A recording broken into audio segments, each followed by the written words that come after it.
விழா.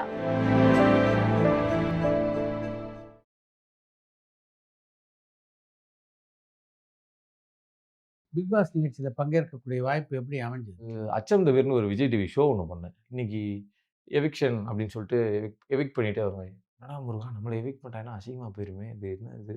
அசிங்கமா போயிற போதுடா முருகா அப்படின்னு சொல்லிட்டு ஒரு காத்துல ஒரு பொம்மை கையாட்டி தலையாட்டி பொம்மை இருக்குல்ல, தஞ்சாவூர் தலையாட்டி பொம்மை ஒரு பால் ட்ரெஸ்ல அங்க நிக்கும். ஸோ அப்படியே காத்துல புடிச்சு நின்னுட்டே இருப்பேன். முருகா தோத்தா அசிங்கமா போயிரும். வெற்றிவேல் முருகன் கரோகரா நின்றாப்பா அப்படின்னா சரி அப்படியே தியானம் பண்ணிட்டு இருப்பேன். அப்படி நின்றும்.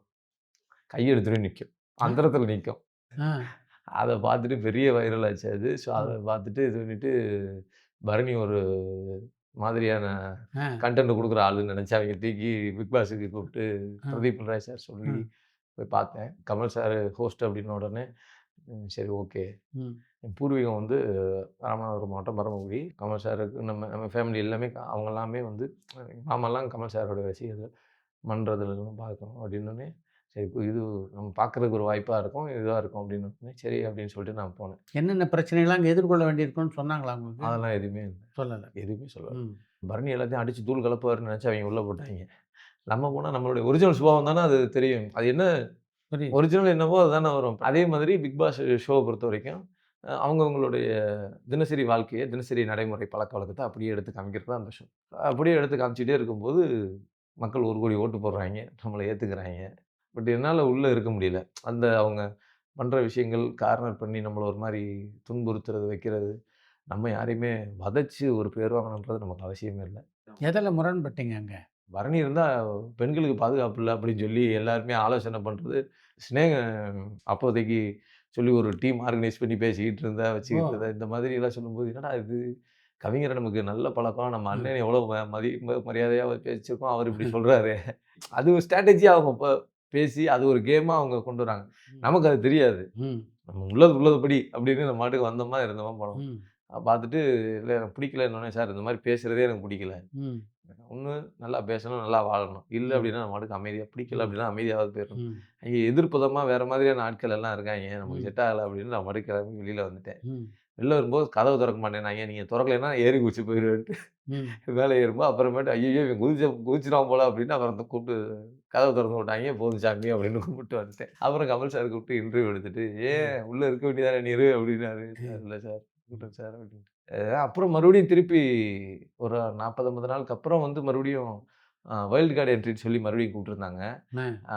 இல்ல அப்ப வந்து என்னோட தம்பிக்கு வந்து ஆக்சிடென்ட் ஆயிருந்துச்சு. ஸோ, "இல்ல சார் நான் தான் பெரிய பையன். நான் தான் பார்க்கணும்." அப்படின்னு ம். சொல்லிட்டு ம். வேண்டான்னு சொல்லி அவாய்ட் நான் வந்து 2 வாரம் கழிச்சு ஓவியாவும் வந்துட்டாங்க.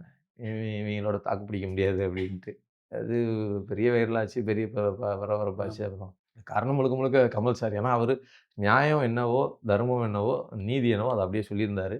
ஸோ, அது அப்போ ஒரு பெரிய வைரல் ஆச்சு. அப்போ ஓடிடி கிடையாது. தியேட்டர்ல வந்து பல நாடுகள்ல ரிலீஸ் ஆகாது. ஆனா இது சேட்டலைட் சேனல் எல்லா ஊர்லயும் ஓடும். ஸோ, அப்படி பெரிய ரசிகர்கள உருவாக்கி குடுத்துச்சு. அது பேன் இண்டியாவா இல்ல. வேர்ல்டு வைடா ஒரு பெரிய கரெக்ட். சக்சஸ உருவாக்கி குடுத்துச்சு. ஸோ, அது மூலியமா நெறைய ஷோஸ் வந்துச்சு. இன்டர்நேஷனல் லெவல்ல ஒரு பெரிய அன்ப பெற முடிஞ்சதுக்கும், உலகத் தமிழர்கள நம்ம கொண்டு போய் சேர்த்ததுக்கும், கல்லூரி நாடோடிகள் படத்த தாண்டி ஒரு பிக் பாஸும் காரணம். எப்படி இருந்தது அந்த 14 நாட்கள் அனுபவம்? தல சுத்துச்சு. அடுத்து 1 வாரம் கழிச்சு கமல் சார் பேசும்போது தான் நம்ம சந்தோஷமா இருந்தோம். ம். தலைவன பார்த்தப்பேன்னு. ம். மொத நாள் வந்து உள்ள போம்போது சார பார்த்துட்டு போன சந்தோஷம். ம். அடுத்து 14 நாளுக்கு அப்புறம் 13 நாள் வந்து அ துக்க தினம்.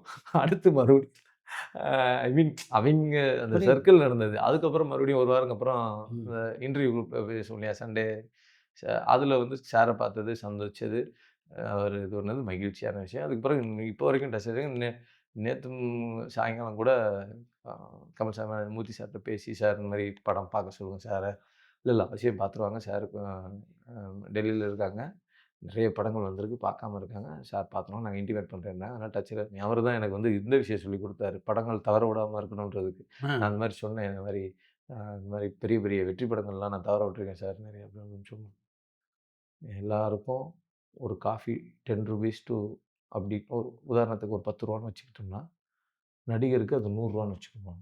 என்ன ரீசன் அப்டின்னா, நடிகர் போய் அந்த ₹10 காஃபிய வாங்க முடியாது. அப்போ ஒரு வாங்கிட்டு வரக்கு ஒரு ஆள் போடணும். வாங்கிட்டு வந்து நம்ம குடிச்சதுக்கப்புறம் கழுவி வைக்கிறதுக்கு ஒரு ஆள் போடணும்.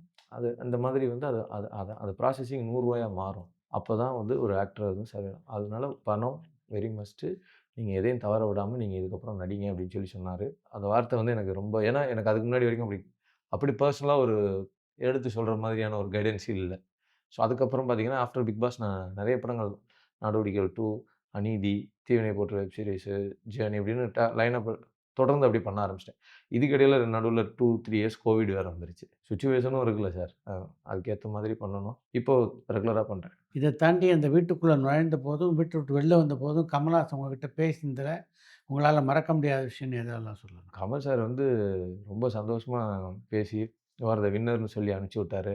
வெளியில வரும்போது இன்டர்வியூ பண்ணோம் இல்லையா? நான் ஏறி வந்துட்டேன். ம். அதுக்கப்புறம் வந்து ஒவ்வொருத்தவங்களுடைய கருத்த வாங்கிட்டு தானே வெளியில அனுப்புவாங்க. நான் ம். தான் எவிக்ட் ஆகி வெளில வந்தேன். அப்புறம் என்ன கூப்பிட்டு இன்டர்வியூ பண்ணும்போது, அந்த இன்டர்வியூ மிகப்பெரிய ஹியூஜ் சக்சஸ். சரியான ம். வியூவர்ஸ்.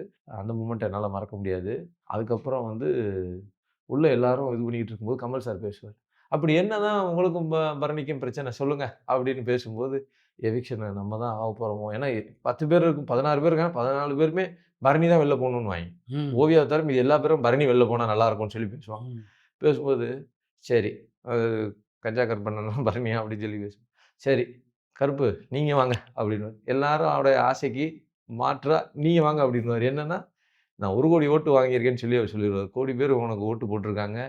அப்படின்னு சொல்லி சொல்லும்போது, அப்பா இவ்ளோ பேர் நம்மள பார்த்துருக்காங்களா? அவ்ளோ பேர் ரீச் ஆயிருக்கா இது ம். பெரிய சக்சஸ் அப்படின்போது, பெரிய சக்சஸ் மீன்ஸ் வந்து ஒரு பெரிய சந்தோஷம். கரெக்ட். அந்த மொமெண்ட்ட மறக்க முடியாது. உள்ள போம்போது ஃபேமிலியோட எனக்கு அப்ப தான் குழந்தை பிறந்திருந்துச்சு. ஸோ நான் பாப்பா தூக்கிட்டு போயிருந்தேன். அப்ப பார்த்துட்டு இது பண்ணியிருந்தாரு.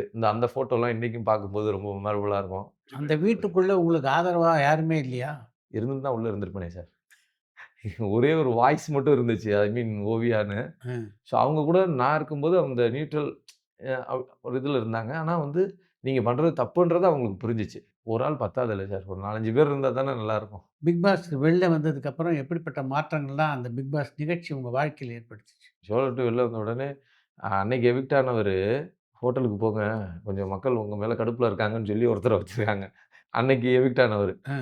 என்னைய உடனே நீங்க வீட்டுக்கு போங்க. வீட்ல வந்து பார்க்குறேன் ஃபீவரு. அ அ. என்ன அப்படின்றேன். ஐயோ! என்னங்க எதுக்கு அனுப்பிச்சோன்னே தெரியல. ரொம்ப இதாயிருச்சு. நான் சொல்றேன், "நான் எவிக்ட் ஆகி வரல.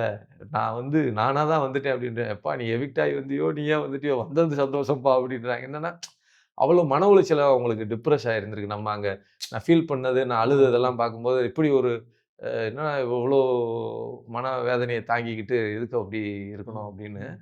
ஆனா மக்கள் ஆதரவு பயங்கரமா இருந்துச்சு. ம். இப்ப நான் சிறுவாபுரி முருகன தொடர்ந்து 6 வாரம் கும்பிடுறேன்னு இருந்தேன். 4 வாரம் போயிருந்தேன். ம். 2 வாரம் போ முடியல. ம். அது பிரதீப் மிராஜா சொன்னாரு. "ஏங்க ம். நீங்க முருகன கும்பிடுறது ஒண்ணும் அது ஷோல கும்பிட்டா என்ன ஆகப்போகுது? நீங்க பாட்டுக்கு கும்பிடுங்கன்னாரு." உள்ள முருகர் சிலை வச்சே கும்பிட்டுருப்பேன். ம். வந்ததுக்கப்புறம் 2 வாரம் அங்க இருந்ததுனால திருப்பி வந்துட்டு அந்த 2 வாரம் கன்டின்யூ பண்ணி முருகன் கோயில் போம்போதெல்லாம் சரியான இதா ம். இருக்கும். ஃபேன் ஃபாலோவர்ஸு நல்லா இருந்துச்சு. நல்ல மனுஷன்றது எக்ஸ்போஷர் ஆச்சு. நல்ல நடிகன்றத தாண்டி, நல்ல மனுஷன் அவரு.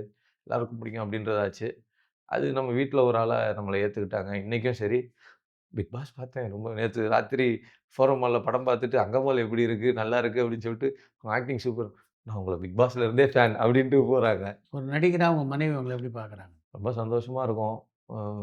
நல்ல ஒரு அப்படின்ட்டு ஏன்னா ஷூட்டிங் முடிஞ்சா வீட்டுக்கு போயிருவேன். கதை கேட்டுட்டு நான் இது மாரி சொல்லுவேன். "இது நடிக்கவா? எனக்கு ஆனா பிடிக்கல." "பிடிக்கலன்றீங்களா? அப்புறம் எதுக்கு நடிக்கிறீங்க? விட்டுருங்கன்ருவாங்க." அப்படியா? ம். ஆமா. ரொம்ப பெருந்தன்மையா ஏத்துப்பாங்க. ம். எது நடிச்சா பணம் வருமே, அத விட்றாரு இவருலாம் சொல்றது அப்படின்னு நினைக்கிறது சொல்ல இல்ல. மாட்டாங்க. கொஞ்சம் கம்மியா இருக்கு நம்மட்ட இவ்வளோதான் பணம் இருக்கு அப்படின்னா சரி, போதும் இது போதும் அப்படின்ருவாங்க. ம். இல்ல அப்படின்னா அத மேனேஜ் பண்ணுவாங்க. ம்.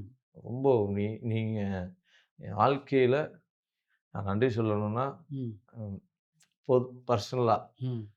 என்னுடைய எக்கனாமிக்கல் ஸ்டேட்டஸ்ல நான் வந்து எல்லாத்துக்கும் சிச்சுவேஷன் இறங்கும்ல. அப்படிலாம் இறங்கும்போது பொதுவுனா ஜாலியாவே இருக்கேன். ஆமா. நல்லாவே வருமானம் வரும். எல்லாமே இருக்கும். நான் ஒரு நாள் வந்தாலே அத 10 நாளைக்கு வச்சுக்கிற மென்டாலிட்டி உள்ள ஆளு. அந்த மாதிரி ஒரு 11வது நாள் பற்றாக்குறைன்னு வந்தா கூட, முழு திருப்தியும் எங்க அம்மாவும், என் மனைவியும் பண்ணிருவாங்க. என் தங்கச்சி. 3 பேருக்கும் பங்கு இருக்கு. இது என்ன ஒண்ணுனா, நான் நம்பி ஒரு ஃபோன் அடிச்சு, சத்யா தேவி என் தங்கச்சி. "சத்யா நான் காசு போடு" அப்படின்னா உடனே போட்டுரும் என் தங்கச்சி. என் மனைவி பேர் ரேவதி. "அம்மா" அப்படின்னா எங்க அம்மா சொன்னோனே, "இருடா அவங்களுக்கு போடத் தெரியாது. இருடா போட்டு விடுறேன்டா" அப்படின்னு சொல்லிட்டு உடனே இம்மீடியட்டா காசு போட்டுருவாய்ங்க. இல்லைன்னா அப்படி அப்படி கழட்டி அப்படி குடுத்து, "இந்தாடா வச்சுக்கடான்னுவாய்ங்க. எல்லாமே என்னைய சொகுசா வச்சுக்குருவாய்ங்கன்னு வச்சுக்கங்களேன். ம். நானும் அதே மாரி நல்லா வச்சுப்பேன். ஏன்னா படங்கள்ல நடிச்சும் பொருளாதார நிலை அப்படிதான் இருக்கா? உண்மைய சொல்லணும்னா எனக்கு திருப்தி, நம்மள எதிர்பார்ப்புகள் கூட இருக்கும் பாருங்க. என்னண்ணே அ அந்த கோயில் கட்டுறோம், ஒரு விஷயம் பண்ணுங்க, கல்யாணம் பண்ணுங்க, அ காய்ச்ச உதவி இயக்குனர்கள் அது இதுன்னு சொல்லிட்டு இதுக்கு இவுங்களுக்கு சுத்தி செய்றது தான் பெரிய விஷயமே தவிர, பர்சனலா எனக்குன்னு சில லட்சங்கள் இருந்துச்சுனாலே என்னால திருப்தியா இருக்க முடியும். ரூ. 1,00,000 ரூ. 1,50,000 நான் மாசம் செலவு பண்றது பெரிய விஷயம் தான். ஆனா, அந்த உதவி பண்ற அந்த நம்மள எதிர்பார்ப்புகள் இருக்கு பாருங்க. அது பார்த்தீங்கன்னா, டபுள் மடங்கா இருக்கு. "என்னங்க நடிகர் உங்கள்ட்ட இல்லாததா?" அப்படின்னும்போது அத நம்ம திருப்திப்படுத்த வேண்டிய சூழல் தான் பற்றாக்குறையாகுதே தவிர, இறைவன் அருளால் எனக்கு அனைத்துமே இருக்கு. பரணி ஆத்மார்த்தமாக தன்னுடைய சோகத்தையும், துக்கத்தையும், மகிழ்ச்சியும் பகிர்ந்து கொள்ளக்கூடிய நண்பர்கள் யார் யாரெல்லாம் இருக்காங்க? எங்க அம்மா, தங்கச்சி, மனைவி இவங்க 3 பேர்ட்ட தான் ஓ! இப்ப அடுத்து வந்து அ வளர்ந்து என் பொண்ணுக்கு விவரம் தெரியுதுன்றனால, என் மக, என் பையன். ஸோ இவங்களுக்கெல்லாம் விவரம் தெரியும். அதனால சொல்லுவேன். விடுங்கப்பான்ட்டு போயிருவாய்ங்க. அவைங்க இப்ப அட்வைஸ் பண்ற கண்டிஷன்ல நான் எல்லாத்தையும் அவங்ககிட்ட தான் சொல்லுவேன். மத்தபடி சமுத்திரக்கனி அண்ணன் அ என்ட்ட சொல்லுவேன். சேரன் சார் அவங்க சொல்லுவேன். அவங்கலாம் கொஞ்சம் பர்சனலா பாண்டிங்கா இருப்பாங்க. "விட்றா அதெல்லாம் சரியா போயிரும்டா" அப்படின்னுவாங்க. இந்த கோவிட் ஆயிருச்சு எனக்கு. சமுத்திரக்கனின்னு சொன்னேன். "டேய் அதெல்லாம் ஒரு பெரிய மேட்டர் இல்லடா. வந்துருவடா நீ" அப்படின்னாரு அண்ணன். இந்த வாய்ஸ கேட்டோனே டக்குன்னு எந்திரிச்சு அந்த மாதிரி நல்ல உள்ளங்கள் இருக்காங்க. நெறைய பேர் இருக்காங்க. நெறைய அண்ணன் இருக்காங்க. நெறைய சப்போர்ட்டர்ஸ் நெறைய இருக்காங்க. ஒருத்தவங்க 2 பேர்ன்னு சொல்ல முடியாது. நெறைய நல்ல உள்ளங்கள் வந்து நான் நல்லா வரணும் அப்படின்னு ப்ரே பண்றாங்க. "நீ நல்லா வந்தீன்னா எல்லாத்துக்கும் நல்லது நடக்கும்டா" அப்படின்னுவாங்க. மனசார வாழ்த்துவாங்க. இந்த மாரி நெறைய பேர் இருக்காங்க. ஸோ அவங்களுக்கு எல்லாம் நல்லது செய்யணும் அப்படின்றதுக்காகவாது நான் எக்கனாமிக்கலா ஒரு அவங்களுக்கு எதிர்பார்ப்ப பூர்த்தி பண்ற மாரியான ஒரு நடிகனா வரணுன்றது, இப்ப சமீபத்திய நாட்களுடைய என்னுடைய ஐடியால எண்ணம். அது ஒண்ணு எண்ணமா சேர்ந்திருக்கு. இல்லைன்னா அதுக்கு முன்னாடிலாம் அப்படி கிடையாது. ஸோ ஹாப்பின்ட்டு போயிருவேன். அவங்க எதிர்பார்க்குறாங்க நம்ம அத செய்யணும். அத கொஞ்சம் கொஞ்சம் மெச்சூர்டா ஃபீல் பண்றாங்க நம்மள. பெரிய நடிகருடைய படங்கள்ல நடிக்கலையே அப்படின்ற ஏக்கம் பரணிக்குள்ள இருக்கா? வீரம் படம் வாய்ப்பு வந்துச்சு.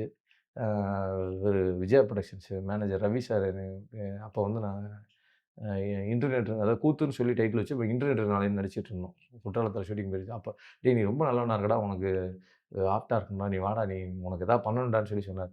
நான் சொன்னேன், "சார் ஐசார் படத்துல என்ன சும்மா நிக்க விட்டுருவீங்க. போங்க வேணாம். ஆனா எனக்கு ரொம்ப பிடிக்கும். நான் வேணா ஷூட்டிங் வேடிக்கை பார்க்க வரேன். நான் நடிக்க வரல" அப்படின்னு விட்டுட்டேன். அப்புறமேட்டு தான் தெரிஞ்சுச்சு அந்த ரோல் வந்து அண்ணன் விதார்த் தான் நடிச்சார். ம்ஹ்ம்.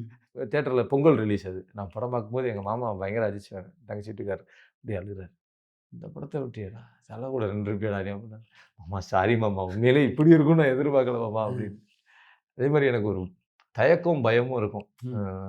விஜய் சார் கூட வேலாயுதம் வந்துச்சு. ம். அப்ப நான் தயக்கத்துல விட்டுட்டேன். ஏதாவது சொல்லிருவாங்களோ, திட்டிருவாங்க. எனக்கு ஒரு கம்ஃபோர்ட் ஜோன்ல இருந்தா தான் சார் வருது. ஆ. அது அந்த அச்ச உணர்வு எனக்கு இன்னமும் இருக்கு. ஏதாவது ஏதாவது நெனச்சுட்டா போச்சே! அவங்க நல்லா இருந்தா கூட நமக்குள்ள ஒரு ம். ஃபீலு. அவங்க ஏதாவது நெனச்சுட்டாங்கன்னா, ம். தப்பாயிருமோ! அப்பிடின்ற ஒரு விஷயம் தான். ம். அ அதெல்லாம் களைஞ்சிட்டு நின்னா தான் நடிப்பு அப்பிடின்றத இப்போ கத்துக்கிட்டு வரேன். இப்ப நீங்க மிகவும் எதிர்பார்க்கிற உங்களுடைய அடுத்த படம்னா திரௌபதிய சொல்லலாமா? ஆமா சார். திரௌபதி 2. 100% திரௌபதி 2 ம். வெப் சீரிஸா தீவினை போட்டு. ம். 2மே வேற மாரி இருக்கும். ம். இது ஒரு போலீஸு. இது வந்து எல்லாருக்கும் பிடிச்ச மாதிரியான ஒரு ம். Pan India film. ம். திரௌபதி 2 அனைவருக்கும் பிடிக்கும். ஒரு நாணயத்துக்கு 2 பக்கம் இருக்கு இல்லையா? ஸோ, ம். அந்த 2 பக்கத்துடைய 2 பக்கத்தையும் ம். பிரதிபலிச்சிருப்பாரு. ஸோ, ம். ரொம்ப நல்லா இருக்கு. இந்த மாரி கொஞ்சம் வெரைட்டியா நடிக்கிறதுக்கு வாய்ப்பு இந்த படம் இன்னும் அதிகமா வாய்ப்புகள உண்டு பண்ணி குடுக்கும்னு நான் நம்புறேன். எது இந்த ம். அங்கமாலும், இந்த திரௌபதி 2 வார மலரா மாறுறதுக்கு முயற்சி பண்றேன். எதிர்பார்ப்புகள் கூட இருக்கு. ஸோ, அதனால நிச்சயமா நான் கொஞ்சம் வேலை செய்யணும்.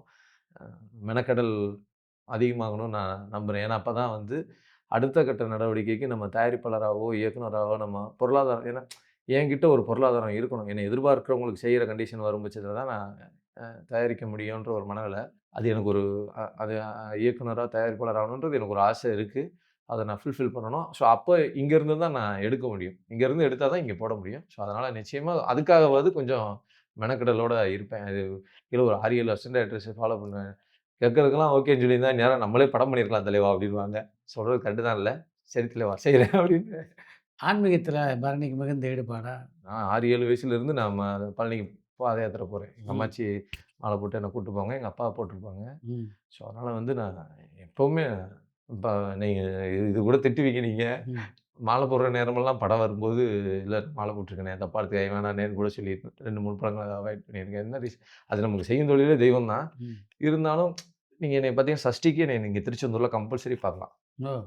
ஜனவரி 1ஆம் தேதி நீங்க பழனியில பார்க்கலாம். ஓ! ரெகுலரா பாத யாத்திரையாவே போயிட்டுருப்பேன். இப்ப தான் கோவிடுக்கு பிறகு தான் பாத யாத்திரை போறதில்ல. அதுக்கு முன்னாடி வரைக்கும் நடந்தே தான் போயிட்டுருந்தேன். ம். ஸோ, இது மாரி நான் கொஞ்சம் தீவிர முருக பக்தரு. அதே ம். மாரி புரட்டாசி 4 சனியும் நீங்க திருப்பதியில பார்க்கலாம். ஓ! ம். இந்த மாரி ஷெட்யூல் போட்டு வச்சிருப்பேன் நானு. ஸோ, ம். எங்க குலதெய்வத்துக்கு போயிருவேன். கிடா வெட்டி எல்லாத்தையும் கூப்பிட்டு சாப்பாடு போடுவேன். எனக்கு பிடிச்ச மாரி ஒரு வாழ்க்கை, நல்ல மனசுக்கு நிறைவான ஒரு வாழ்க்கை, தேவையானதுக்கான ஒரு பொருளாதாரம், தேவைப்படுறவங்களுக்கான உதவி, இதோட ஒரு எனக்குன்னு ஒரு சின்ன ஒரு கிராஃப் வச்சு நான் நல்லா தான் போயிட்டுருக்கு சார். ரொம்ப நன்றி. உங்க அனுபவத்தெல்லாம் நம்ம ரசிகர்களோட பகிர்ந்து கொண்டதுக்கு. ரொம்ப சந்தோஷம். இவ்வளோ நேரம் பொறுமையா பார்த்த இந்த நேயர்கள் அனைவருக்கும் நன்றி, வணக்கம். தொடர்ந்து ஆதரவு குடுங்க.